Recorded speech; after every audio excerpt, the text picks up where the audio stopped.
Hi, this is Laura from Healing with Spirit, and you are here for the next episode of Triggers and Spiritual Medicine.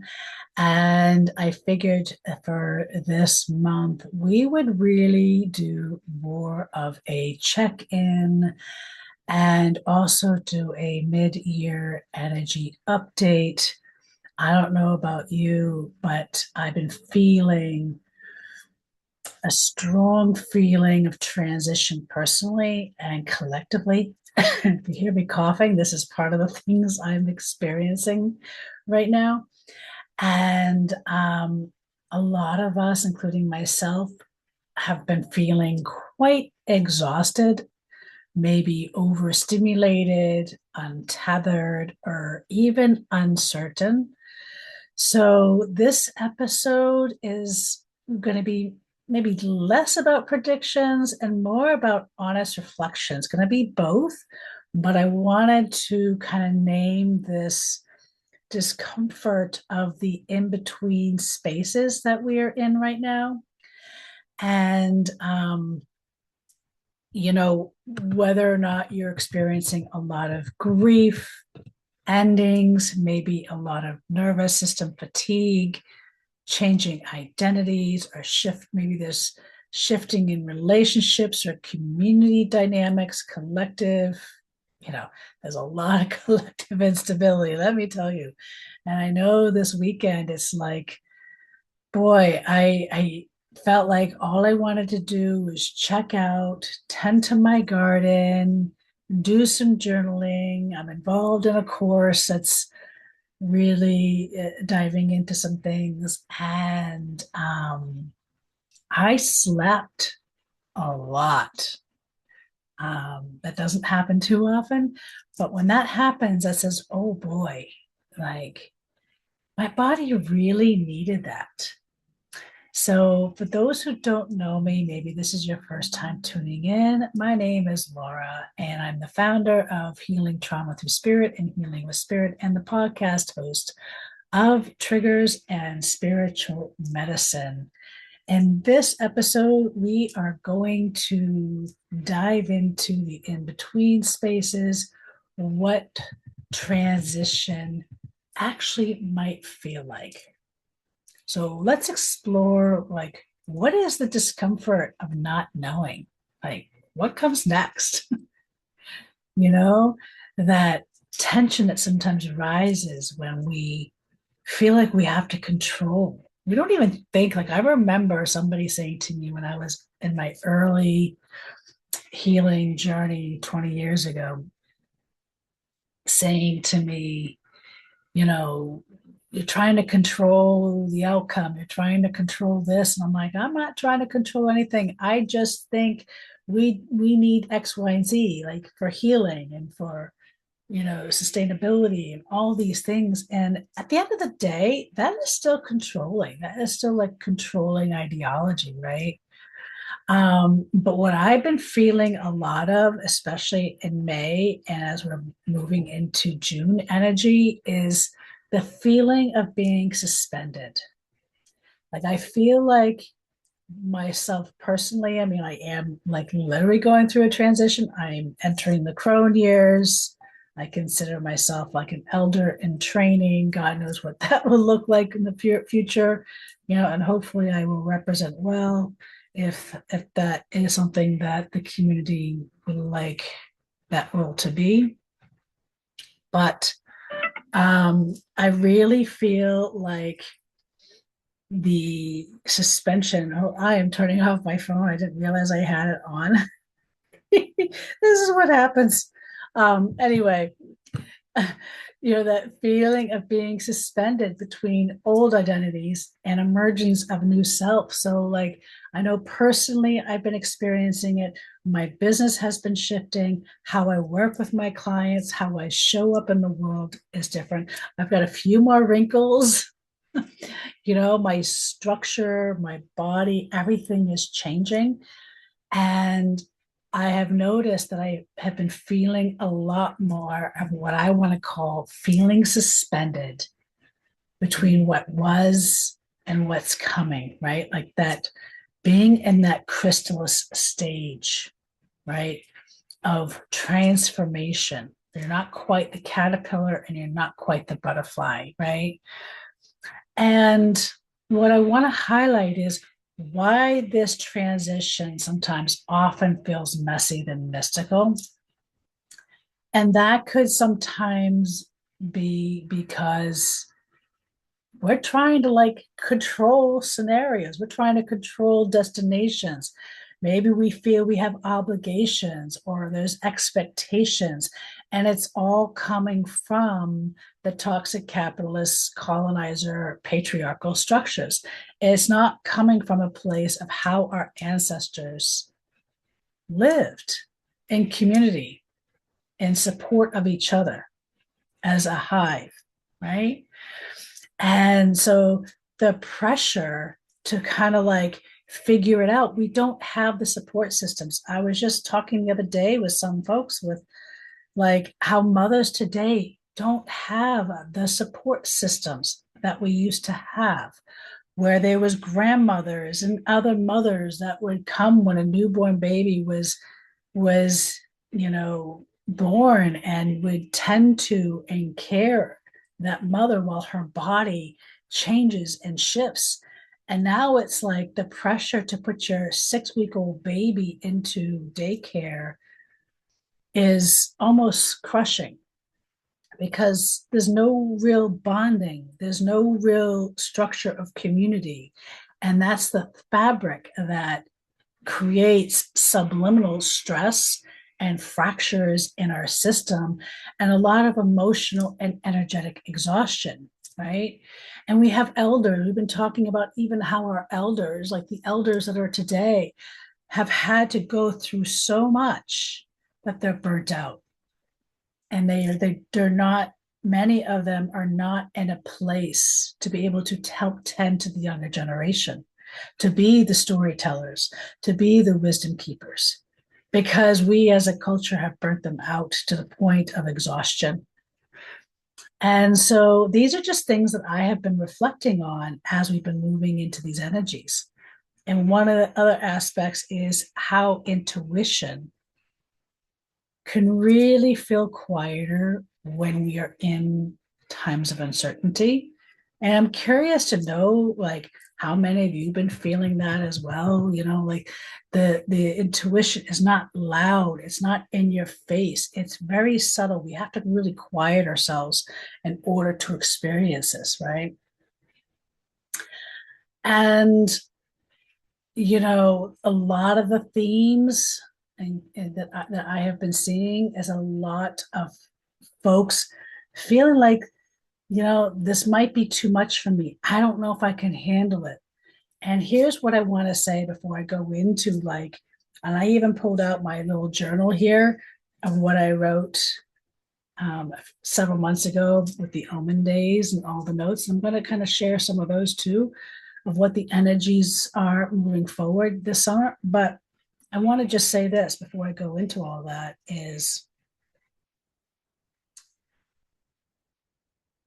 we are incarnated here for these times. We all incarnated here for these times. And the hardest part is getting out of our own stories and into that, what did we come here for? Because we are the future ancestor that our ancestors prayed for. There is a 12,000-year cycle we are in. And our ancestors that are 7 to 10 generations back prayed for us to show up. And so we are here for something bigger than ourselves. And I think that is something that some of us are starting to wake up and understand, that the fancy car, the fancy house, all these things don't really matter if we have toxic water, toxic soil, toxic air, toxic food, toxic family structures, toxic communities. None of that matters until we fix what is fractured, right? So I just want to be clear because, things aren't necessarily going to be easier as we move forward. The key is how do we move forward? And how do we, like our ancestors, for instance, knew the art of song and music and movement as a way to stay together during times of genocide and oppression. And that is what and how they survived, right? So that's like frequency, that's vibration, right? And these transitions that we're not just experiencing these transitions, by the way, like what we're seeing externally and how it's affecting us mentally and emotionally, but also the stuff that's happening within our solar system and within these solar cycles is affecting our nervous system. Our Earth's magnetic field is 30% weaker. So we are getting bombarded with more energy particles from the sun and from distant galaxies. And that does tax our nervous system. You got to understand what influences our nervous system.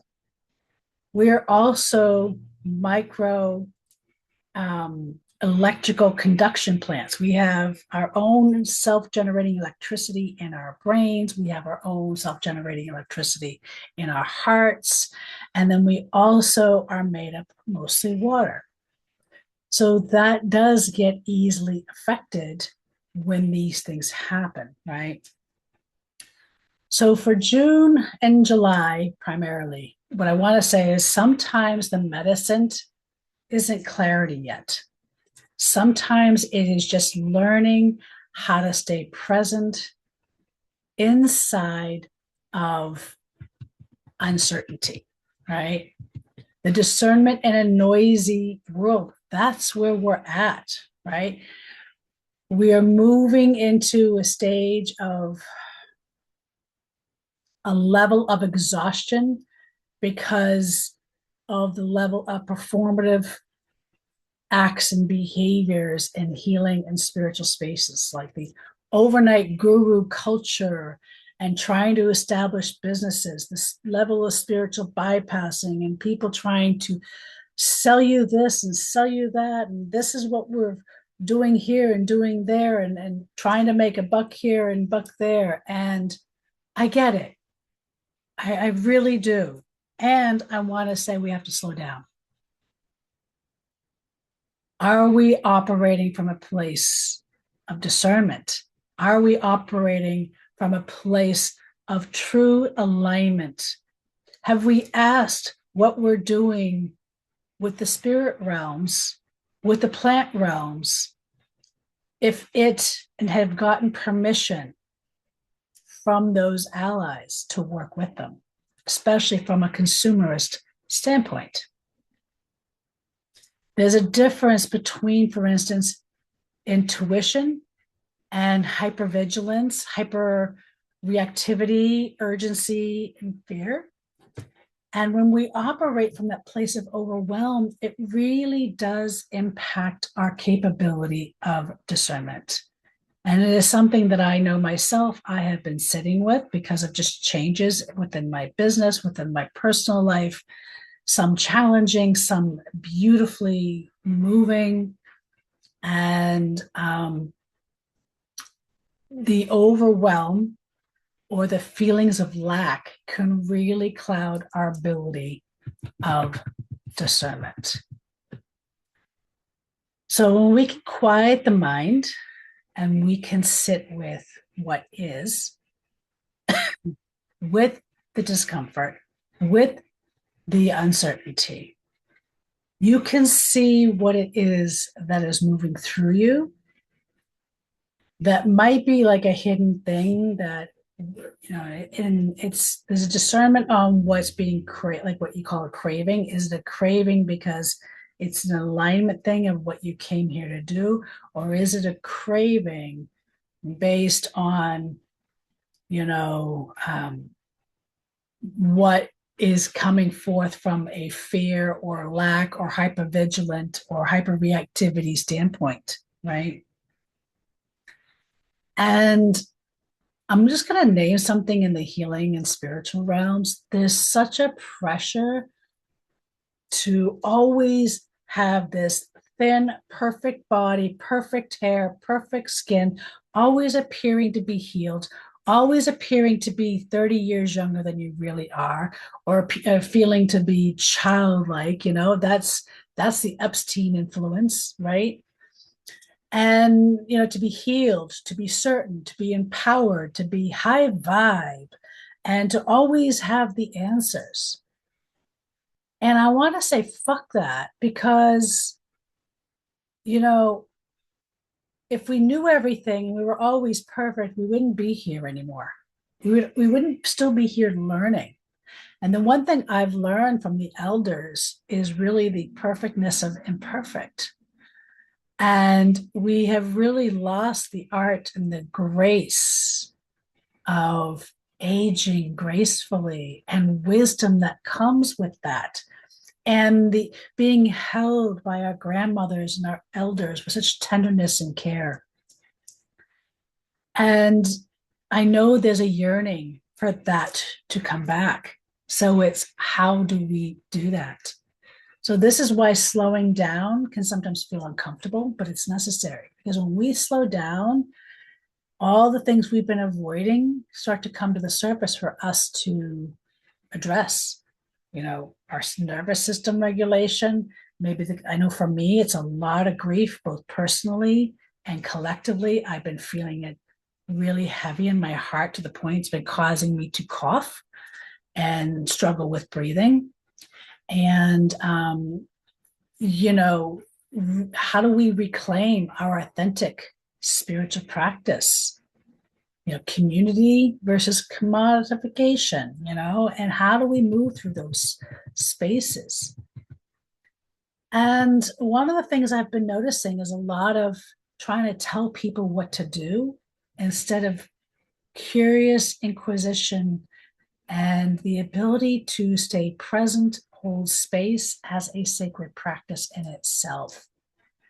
And I wonder how many of us feel unseen,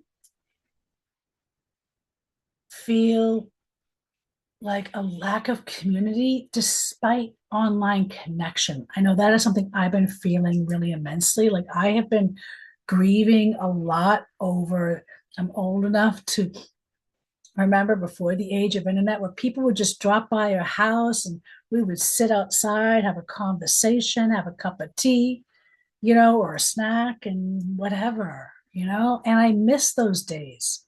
And it doesn't happen. I feel like just to even organize something like that today is a huge effort. And that's part of the fracturing by design, right? So there's a difference between fixing and witnessing, the value of honest, real conversation and community care that is supportive of the whole and the self, allowing complexity instead of forcing, these quick resolutions. I don't have time for this because I'm busy, right? And one of the things that I feel like is moving through is, how do we relearn what reciprocity, true reciprocity, means? How do we form authentic support systems? Excuse me. Listening without feeling like you're going to tell somebody what to do. I think, I see this sometimes in circles where, it happens. And I always have a rule in my circles that I want people to feel safe to share. So there is no crosstalk. There is no saying you should do this and you should do that. It's just bearing witness.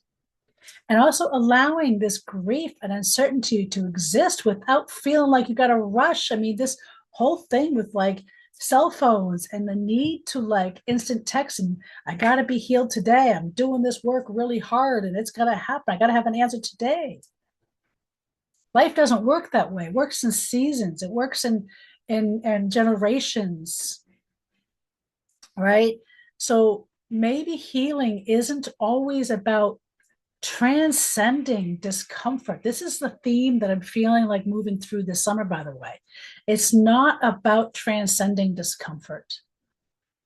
It's sometimes about learning how to sit with truth compassionately and honestly, and being present with it without judgment, without trying to fix it, without trying to do anything, but just sitting with it.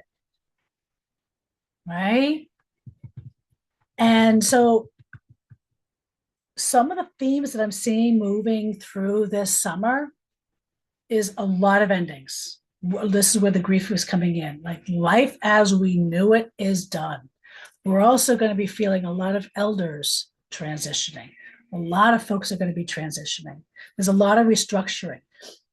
Discernment has been a theme for quite some time, and it's going to be a bigger theme moving forward, because the weight of emotional fatigue, and this is something I know personally I have been feeling a lot of, is weighing really heavy. And I'm curious to know who else has been feeling this really hard emotional fatigue, the emotional labor, the need to always feel like you gotta prove yourself or validation, right, of your own truth. But the truth is rising to the surface without effort. Like we don't have to force it because it's just happening. It's just part of what it is. So this is what I want to say. We have to focus on like, how are we showing up in relationship? The card that I pulled for the summer, believe it or not, is the 10 of Cups. It's also the marriage card. So it's a good time right now with all the chaos, with all the stuff happening. It's a good time to really dig deep, foster community, foster resources, foster relationships, and really make a stronger effort in the friendship realm. Like we're trying to do things even at my studio of how do we strengthen community and structure and support for each other, you know? Because we're all changing and we're all craving authenticity, and our nervous systems are fractured, they are overloaded.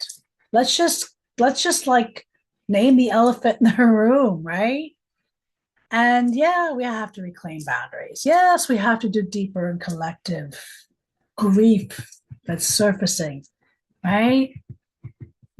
But this is also where hope, this is where, humanity, when we really like get out of the story of like the doom and gloom, we can really see and hear that song of hope that still exists, that people are still being invited to cultivate a better world, that when we slow down, we learn to embody and we sit with how are we in integrity with life and out of integrity with life? How are we practicing and moving in a grounded spiritual practice and sustainable? Are we commodifying an ancient practice because we're trying to cultivate a business, or are we in alignment that is sustainable with the spiritual world? Right? So here are some just thoughts I had. Again, these are from my notes, like for June and July. Like, and I did these based like on the Omen days. Like, some of the themes that came in were conscious choice and action, vertical integration, standing between generations, being witnessed by our ancestors, not carried by them. There's a difference between witnessing and rescuing, sovereignty versus dependency, balance as embodiment, not effort. And we are being shown everything that's disintegrating and falling by the wayside. Everything that we are grieving over, and all the loss and all the overwhelm, all that's falling away. We are actually being shown how to rise. And we create our own vibrational reality. when we do so. So when we take charge of our own vibration, excuse me, that's the being told for myself, Laura, take you, right? Then we know how to do that. Now, the key month for this summer is going to be July. Excuse me. July carries the big medicine. It is the midpoint of awareness because we're in that in between, we're in that liminal space, right? And this is where meaning, this is where we have to get like really present, really quiet. We have to really focus on getting quiet because this is also where meaning is not loud. It is really felt, and it's understanding and discerning, like knowing your yes in the body, knowing your no, learning to discern the cues of what your body and how it's communicating with you is so crucial as we move into July. It's being able to allow completion of things in our life without attachment, presence over proof. What do we need to insist in documenting that is meant to actually be lived? I see this in a lot of spiritual spaces, and I'm guilty of it too. Like, I think because I have a traumatic brain injury, I feel like if I don't document it, I'm going to forget it. And then at least when I document it, I remember it. So, but it's a reminder of like, what do we insist in documenting that is actually meant to be lived? And where does over recording dilute reverence? And as I mentioned before, letting go of performance and trusting what can not be sacred.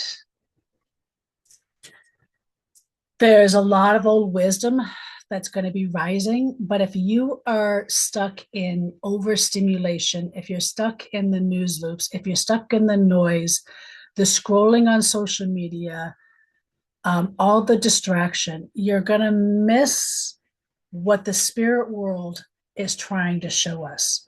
You're going to miss the old wisdom that is rising into visibility. So this is why we have to get ourselves in that alignment space, right? The patient ones are finally going to start to be seen. Joy becomes like an instruction, the structure, the laughter that carries truth. When I keep thinking of my ancestors in Ireland, and if you listen to a lot of the older songs, it was all about rebellion and resistance and stories of what happened in those eras, right? So it was a way, and we hear this like in a lot of Native American and storytelling and things like that. Things were carried through song and tone and movement. And here's the other thing. Yes, we are in really heavy times right now, but not everything needs to be heavy to be holy. We need to be able to recognize. A lot of times I use the analogy of the whale, the whale that has to go deep down into the water, so far down, that water escapes it, but yet at the same time has to come back up for air, has to come up and float for air while everything else is moving through it. Is very much a metaphor that I use with a lot of my clients when it comes to how we move through difficult times. When we're doing shadow work, when we're facing the hard things, we can still face the hard things, not by bypassing, but by incorporating tools and ways to use vibration, to use instruments that our ancestors have. We just have to stop, pause, breathe, and remember how to do this because it's encoded in our DNA. We have to also learn to follow that strange delight because it knows more than fear. And here's the thing about spiritual bypassing. Spiritual bypassing will not be rewarded. Where you want to think, like, where does your money go? Who does your presence support? Like, these are simple little things if you don't know what to do. These are actions. Remember, it's also a horse year. This is an action year, but action sometimes needs to have discernment. And that discernment needs also maybe stopping and being present so we can get clear. All right. And it reminds me because when I was doing the Omen days, I met this woman named Carmen. Some of you have heard this story before. And she left such an imprint on me as an archetype for like that communal grandmother that we yearn, the keeper of warmth, and the reminder of how to be, not what to do. And I also recognized that as our paths crossed, as a very much a familiar, I probably will never see her again. And that grief weighed heavy. But I carry her in my heart. I actually went days later because I said I didn't get a picture of her. And I had to go back because I said, if I'm never going to see this beautiful human again, I wanted a piece of her to remember and the beauty and her stories that can come with me. And it gave me the reminder that we may not walk with our elders for very long. So it's important to cherish the elders. The elders are really neglected, especially in the US. And we carry them onward. It's important to start asking them their stories, asking them their wisdom, asking them, just being curious and really learning about them as a human, not as their mother or their father or their auntie or their coworker. Ask them about who they are. It's important. And the discernment is going to be huge as we move through the summer.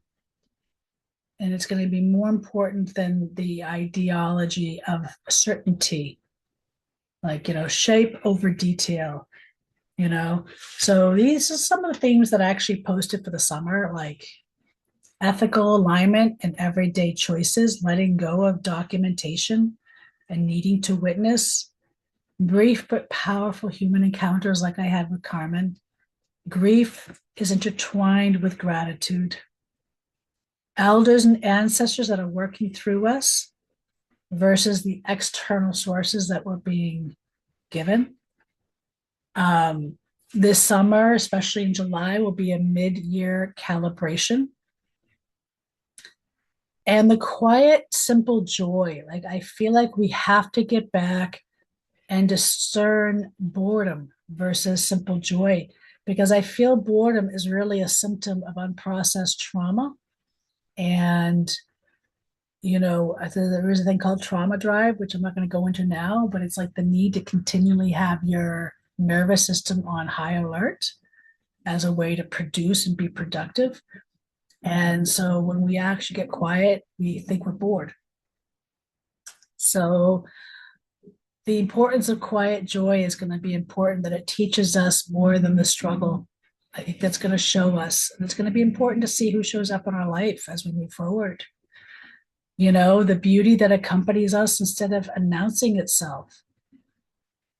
It's going to be important to understand and pay attention to how we move forward emotionally and to also get support. So some practical tools moving forward is, getting grounded. And like if you're a beach person, for instance, make sure you not just stick your feet in the sands and be like, oh, this feels so good. Consciously, like, understand that what you're doing and add the breath and actually ground. It's a simple little carburetor adjustment. Same thing if you're a mountain person and you have to touch the ground and touch the trees, same thing. I took a nap on, what day is today? Tuesday. Yesterday. Yeah, I took a nap saying, gosh, I had a hard time staying awake. It was 11 a.m. And I'm like, what the heck's wrong with me? And I go, okay, I'm just going to take a quick nap. That was 4 hours long. And so I didn't get mad at myself because I know how I flow and I know things will get caught up. And I understood that my body needed rest. I was probably integrating after a few things that I had been working on for the past few weeks. So it's honoring rest without guilt. I think that's something we don't do enough of, is honoring rest without guilt. And nervous system care. So whether you see a massage or Reiki or acupuncture or come to a meditation class or anything like that, that's going to be really important to help you really take care of your nervous system. What I actually struggle with grief a lot of is how many folks actually cut that out of their financial budget. And I get it. I get times are tough.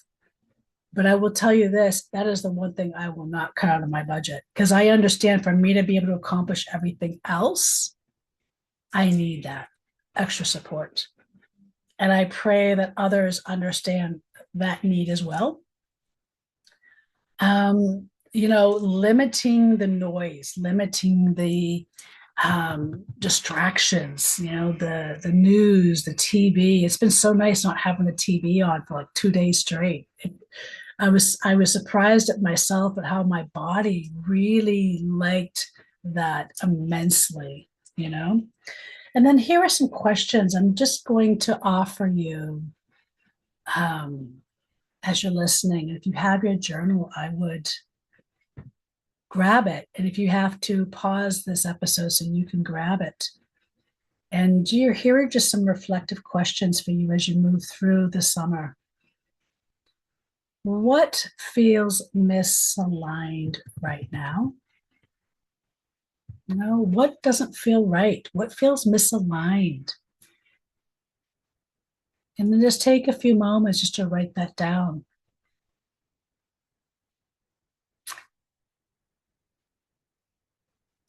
Next one is, what am I forcing? What am I forcing?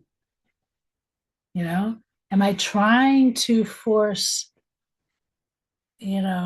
my identity and who I think I should be in society and in our community? I mean, that's something I feel like I maybe have been doing. And so I've been sitting back and reflecting. The next one, what am I grieving? And I want to just emphasize, not just maybe in your personal life, but maybe collectively. So just look at both parameters. What am I grieving? Give that time for yourself. What feels sustainable?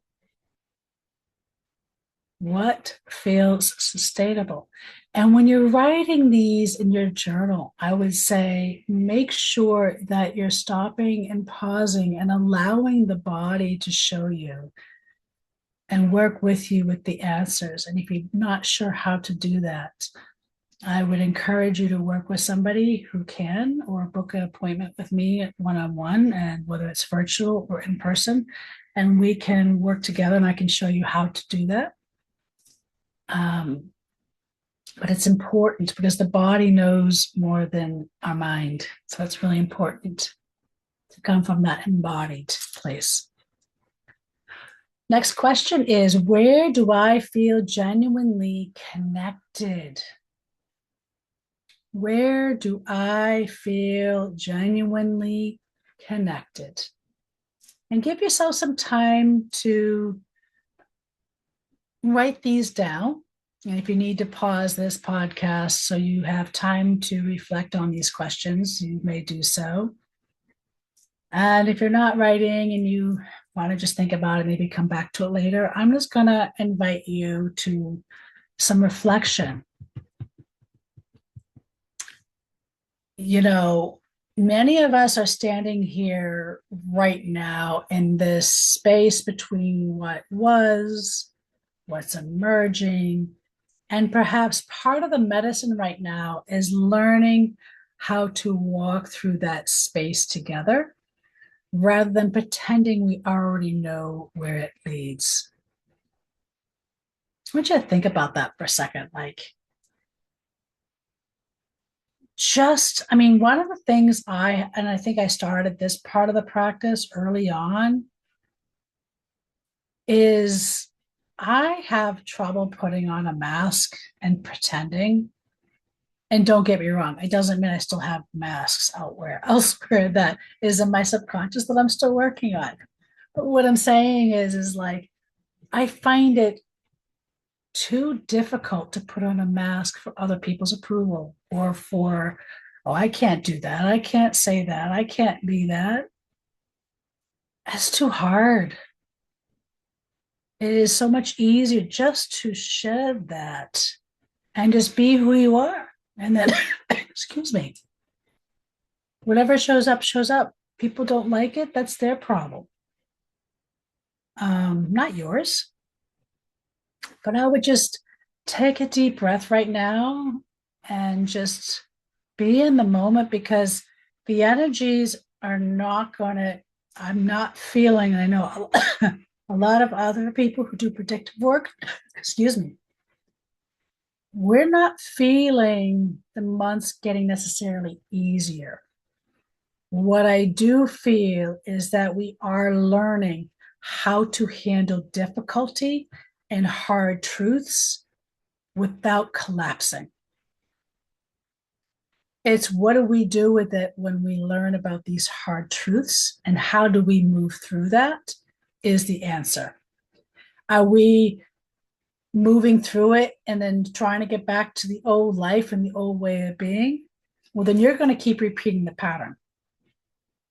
But if you are learning and you're taking on and you're learning how to handle this and walk through this as part of the medicine, then what happens is now you know in the year of the horse what actions that you need to take, how to take them, how to use your money with greater discernment, how to master your presence and who you surround yourself and in what you surround yourself.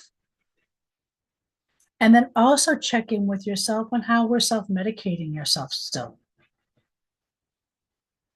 You know, I've been seeing that and talking to some clients and how we do that because we don't have tools, or we're just too exhausted, and then we just revert back to old patterns.